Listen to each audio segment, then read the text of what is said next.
வந்து இறால் வறுவல், அதாவது கிரேவி டைப்பில் பண்ணது, செட்டிநாடு ஸ்டைலில். இது வந்து அதோட தலையே கருணக்கிழங்கு போட்டு ஒரு மாதிரி கருவாட்டு குழம்பு பண்ணுற ஸ்டைலில் பண்ணணும்.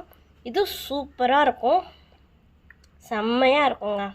இது வந்து எங்கள் பெரியம்மா வந்து சொல்லி கொடுத்தது. அது பண்ணி என்னடா அது இறால் மண்டையை போட்டு வைக்கிறாங்களேன்னு இருக்கும். ஆனால் அதை சமைச்சு சாப்பிட்டப்போ தெரிஞ்சது இதோட டேஸ்ட்டு அவ்வளோ டேஸ்ட்டாக இருக்கும்.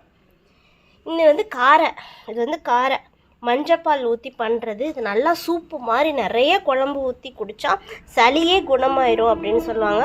ஆனால் இந்த தட்டில் நான் சரியாக ஊற்றலை, கொஞ்சமாக ஊற்றிருக்கேன்.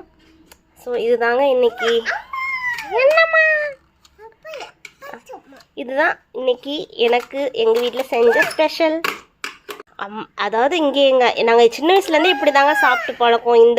இந்த ஊரில் கடல் இருக்கிறனால அடிக்கடி இந்த மாதிரி தான் எங்களுக்கு நார்மலாக சாம்பார் வச்சு கூட்டு குழம்பு வைக்கிற மாதிரி நான்வெஜ்ஜு மீன் இந்த மாதிரி சாப்பிடுவோம்.